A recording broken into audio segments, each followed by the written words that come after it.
Okay, good afternoon, everyone. Welcome to the first PioPitch of 2017, and thank you so much for being here. We are so excited to have everyone here. We have community members, business members, students, faculty. We have a great mixture of people here, so that's really, really exciting. My name is Julie Harding. I would like to thank all of the organizing committee for all of your hard work for being here. I'd also like to thank Brianna Fink, who is also a PioPitch intern, and in fact, who is going to introduce our first presenter and kind of take over from here. Our first presenter is Courtney Knox. She's a native of Marietta, and she is the owner of Silver Linings. Hi guys, here I am, first PioPitch of the year. I'm really excited. So thank you guys for coming out today. I'm going to be super awkward. I love talking in crowds, but you can't tell. So I appreciate your patience with me. So yeah, I am the owner of Silver Linings. Up until a couple days ago, I was located at 108 Front Street, just downtown, a couple blocks away. And I'm kind of going to tell you about what my business is all about and why I'm up here. So my little PowerPoint is entitled Take the Leap. I actually just re-enrolled in Marietta College, so I'm a student too, as of a couple weeks ago. So I graduated high school in 2011. I will graduate Marietta College in 2018. I'm a board member of Marietta Main Street. I'm super involved downtown. I like to, the whole point of my business when I started it was to provide a non-obligatory place for people to hang out.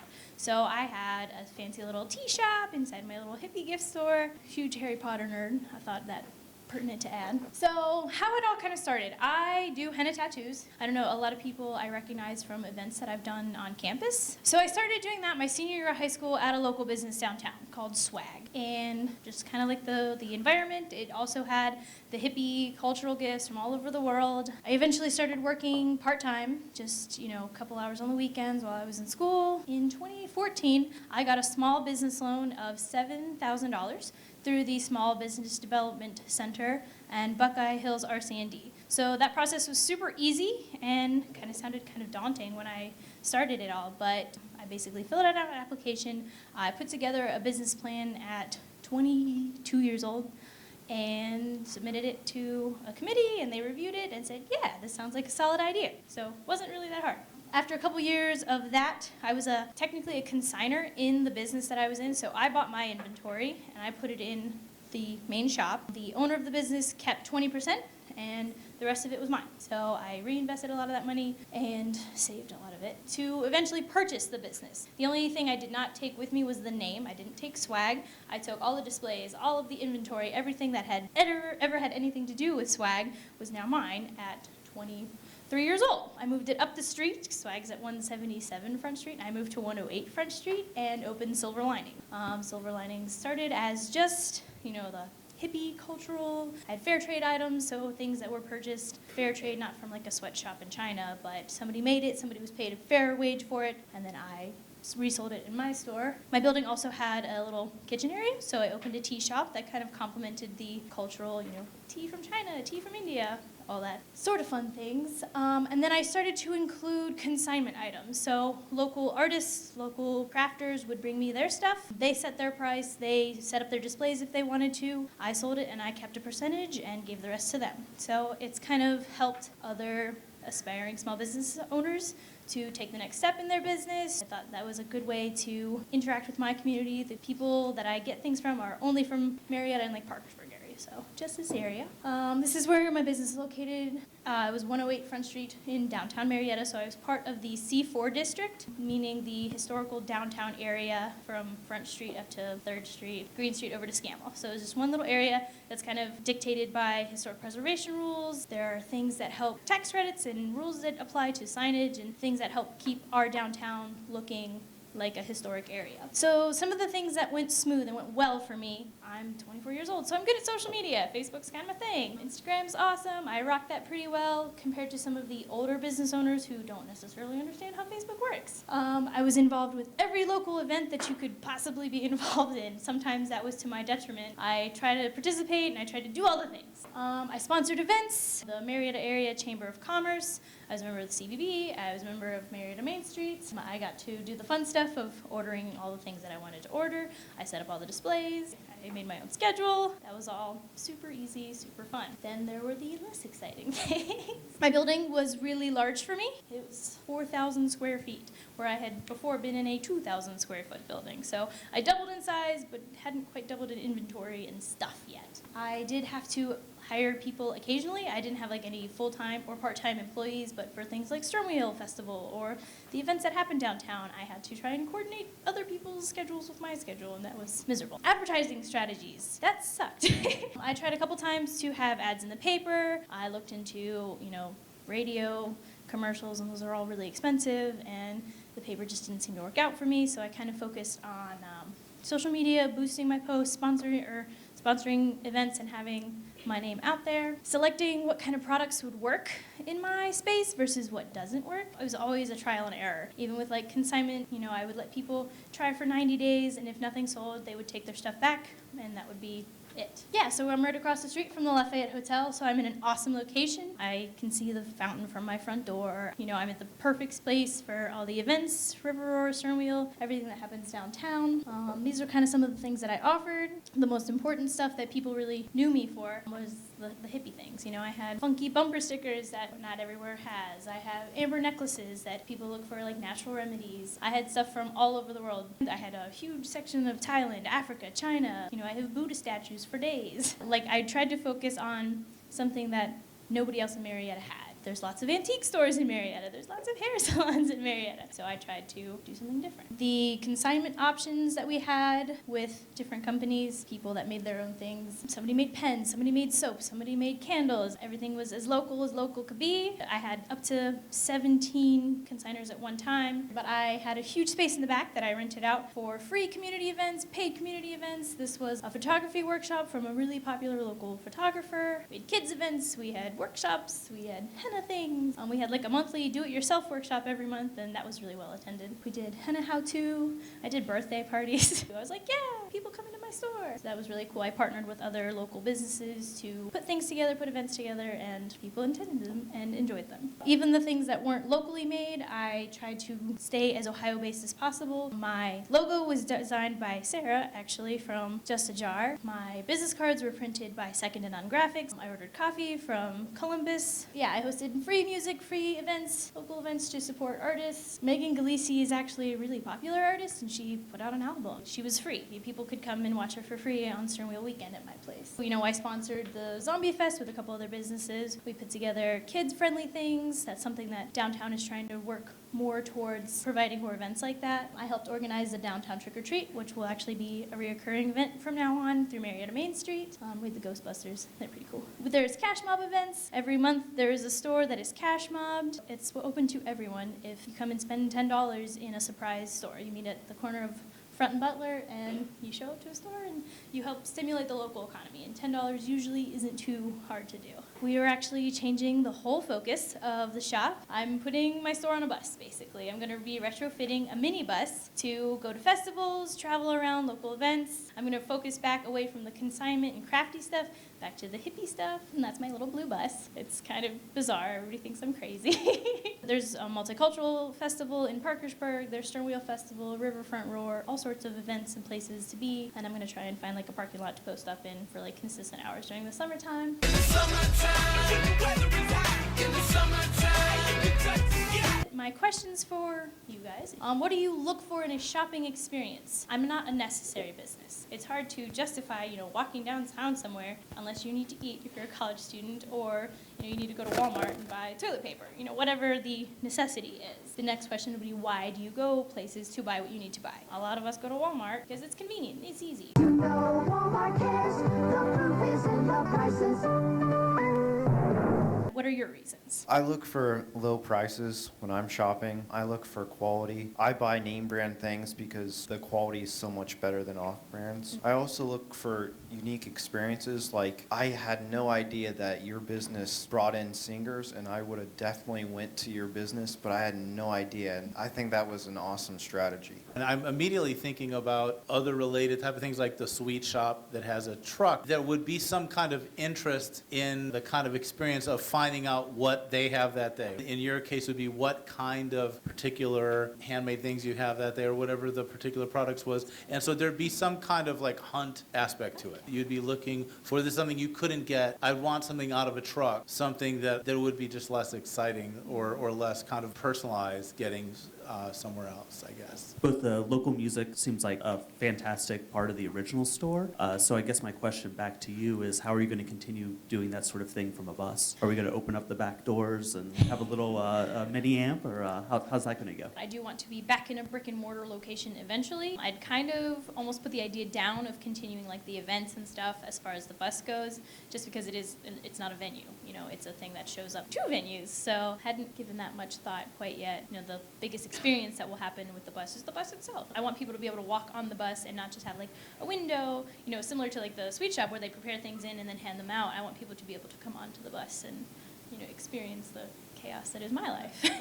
If you're traveling or posting like the bus on spots during festivals, you might think about the fact that in festivals people are more celebratory, like it's more of a unique time. And so if you were traveling with kids or non-kids, like maybe they're looking for things that are more about like that celebration. For example, like for kids, you know, you go to a festival and the places that are selling inexpensive like tiaras, like fairy things, they do that because they're trying to keep their kids happy while they're trying to enjoy the rest of the day. The inexpensive little things that they can do, it's like, oh, it's a special day, we're gonna do this. It might be face painting or henna tattoos or those type of things you might consider what, like glow sticks. Like everybody's like opportunistic when it happens like for an event. So what could you want then? As a parent of young children, I think often it gets overlooked the value of gifts for young children, because often at those events you have to keep them happy for a long time, and sometimes it requires bribes. So I would always consider that, because I remember at Swag and at your shop you always had the little rubber duckies, little things to make them dress up. That might help kind of target your inventory if you can't take up much space. What do you see that shift in marketing being? That you're going towards more of an events-based thing than a brick and mortar store? How do you think that's going to change your marketing? So for example, the Multicultural Festival, I've been going to that for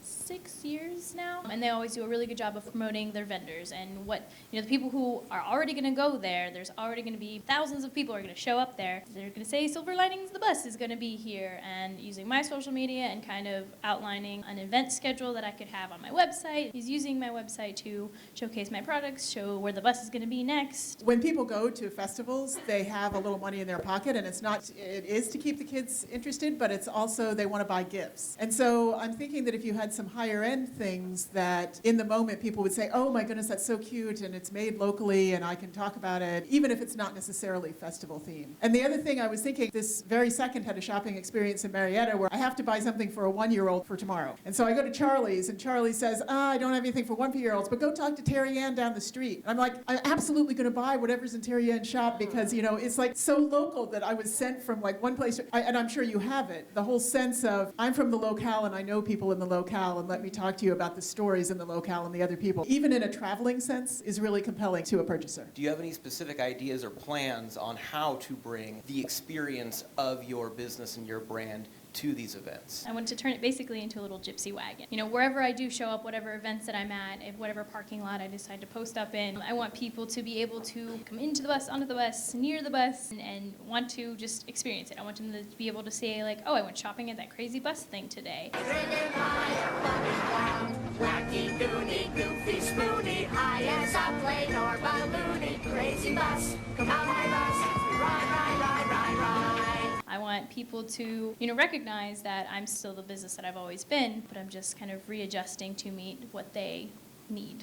The inventory that we choose to take are things like the jewelry and chocolates and soaps and things that people would, like smaller things, and then some of the higher end. But another thing we do are kind of events that emphasize the fair trade in the other countries. So we did an event where we had kind of like, it was a tent outside of the store, and we had food from the countries where we had products. And so you could do that with local businesses, like having a local restaurant, partnering with them and having their food, or focusing focusing on the fair trade. So I think emphasizing the right inventory and then emphasizing the local and the fair trade aspects, because that adds more value to the item, because what makes it special is that it's local or that it's fair trade. That adds some value to what you're offering. For example, like I'm Native American, and one of the things I love about whenever I go to your shops is that I can see like the dream catchers and things that are there are actually made by Native Americans. And I love that aspect, and I think people will pay more for that kind of product, but I would really be pushing that at these events that you go to, because there are a lot of people who offer those like little unique items, but they don't have that fair trade aspect and they don't have the authenticity that you provide.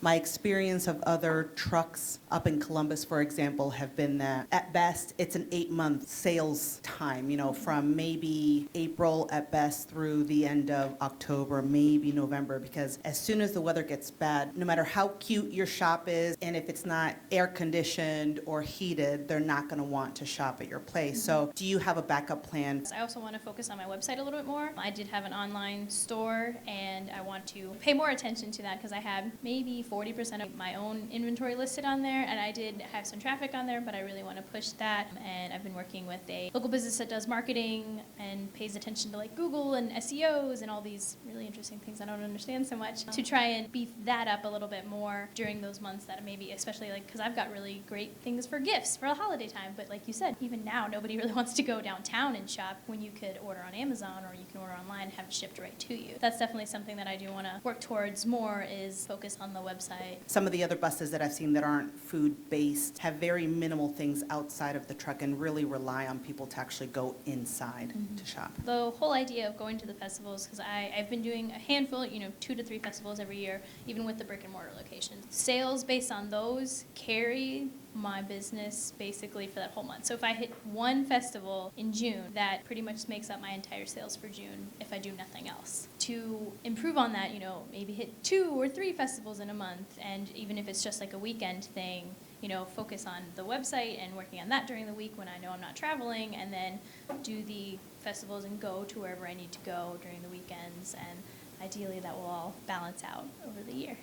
Something to just think about is safety, and do you think it'll be more vulnerable to get robbed or something stolen from if you're on a bus? So usually I do henna, and I leave somebody else in charge of basically as I can pay attention to whatever's around me, I kind of do that, but then somebody else is in charge of checking people out, keeping an eye on, because it's never been overwhelming to the point that somebody couldn't pay attention to all the inventory in the tent, or hoping that will maintain with the bus and everything. But I am, obviously a little bit concerned about it because it is a whole new situation, so I'm trying to be proactive in figuring that out and making sure that doesn't happen. Thank you so much. Thank you.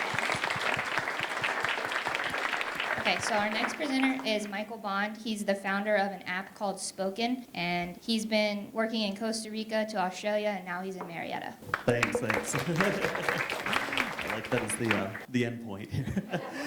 Yeah. Recently, my grandmother suffered a stroke. She woke up in a hospital bed, her brain intact, but completely unable to speak. When the nurses came, they gave her the same thing that we've been giving patients for the last 50 years, a sheet of paper that you could point to pictures for food, toilet, or pain. She was the same woman she'd been that morning, educated and opinionated, but now her entire world had collapsed down to that single sheet of paper. Out in the waiting room, the next step was clear. She loved her iPad, she needed to communicate, so we just needed to find the app that made that happen. What we got instead were terrible, amateur efforts with unusable interfaces. Non-English options were even worse. Instead of taking advantage of new digital technology, they were simply making iPad versions of that same piece of paper. As treatment improves worldwide, we're going to be creating millions of stroke survivors like my grandmother every year. And that's just a small part of the larger market. Autism, Parkinson's, ALS, nearly 1 in 10 people will need help communicating in their lifetime, and they're going to be looking to their mobile devices for help. You see, speech disorders give you a tip of the tongue feeling, like a severe stutter. The next word is up here, it's obvious, but you just can't get it out. We started Spoken with an idea that you could predict that next word by using the same algorithms that power your phone's autocomplete and applying them to much, much bigger data. Better yet, our system could listen to conversations and learn from how people talk to give better predictions over time. This is a radically new approach to speech therapy, and it could be applied to nearly any language in the world. I'm excited to say today that we did that. We built that system, we put it in front of users, and they loved it. They went from food and toilet to speaking in real sentences with full vocabularies. They loved that it remembered people's names and how they spoke. We were looking to just be better than those other apps, but what really surprised us is that our system outperformed custom solutions that cost thousands of dollars. Intel spent 2 years building a custom prediction engine for Stephen Hawking. They put the code online so you can do the comparison. Ours is better and it runs on your iPad. It's thanks to a team that combines academic knowledge with real-world experience. Matt spent years putting natural language processing on some of the biggest sites on the internet. Sophia's built a career out of doing linguistic research for the Fortune 500, and I've spent the last decade working in marketing and design. I've launched apps for 3 different startups in the past year alone, but nothing has me more excited than what we've been able to do in just a few short months. You see, I think we've created a business here that has all the advantages of a healthcare startup, but none of the disadvantages. There's no government regulation or medical approval to get in the way. We're at the cusp of something bigger here where we're actually going to be treating disabilities with software. It's a business that not just helps people, but has a clear path to market. I'm really excited about being in a place where millions of families like mine are waiting to hear somebody that they love talk again, and we're hoping to make that happen. This is a really interesting week for us. We're kind of switching gears in the middle of this thing from technological problems and development to marketing problems. And we're thinking more about what we do to reach out to the consumer. We're excited about this idea of marketing directly to people so that they can solve their own medical problems. It can be an ethical minefield. There's different things that you have to consider when people have medical decisions in their own hands. I can't be the only one who gets a slightly icky feeling when you see late night TV commercials telling people to buy a product and bill it to Medicare or to talk to their doctor about a drug. There's something about that we haven't quite figured out yet. When it comes to apps, we're still figuring this out as well. From the marketing perspective, the way that we talk about getting people to purchase an app, to bringing people to the point that they want to give you money for their app, it's the Wild West. We're still figuring it out month by month. Apple's changing their rules every month. Ethics don't come quite into it. We're stuck with this sort of new field where we're thinking both about marketing and about how to do this the right way. In a world where people are making their own medical decisions and we have to market to them about this, how do we do this in the right way? How do we do this in an ethical way? If making a medical decision is as easy as downloading and paying for an app, how do we convince somebody to do that in the correct way? Let me put it out here right now. That costs about $7,000 right now is what those are sold for. And the reason they cost $7,000 when you can buy a laptop for $1,000 is because Medicare and Medicaid will usually pay for about 80% of that. You're making your medical decisions based on 20% of the price, and the rest is being paid by social services. That's ridiculous. Why are we rebuying hardware to work within a regulatory system? I don't even like the idea of buying hardware at all. I don't like the system that they have right now, and the price point that we're going at right now is that you're going to have basic functionality for free. A big part of this is being able to handle other languages. Well, have you ever thought about partnering with nursing homes or partnering with hospitals where you could contract with them so then they can pay you so much for your services and then they can offer those services as part of the monthly fee they pay to stay at the nursing homes or come visit? They can just have them at every nursing home, every hospital from there. So if you're anything like me or my family, you ask your doctor or you ask the nursing home or you see these things from nurses that are giving it in front of you. A main part of our pronged approach isn't just selling directly to consumers, but also putting this in the hands of doctors. A lot of times it's nurses who can bring it to the patient and show them that way. What's been difficult, since we're also talking about our difficulties, is that up till now there are restrictions in how you test medical software the same way that you test medical drugs. Like if I made a new chemical in my basement and wanted to test it on people, there's very strict FDA regulations. The regulations are harder before you launch than after. While we've gone to rehabilitation hospitals and said, here's this thing, we want to test it out, we want feedback ahead of time, they've come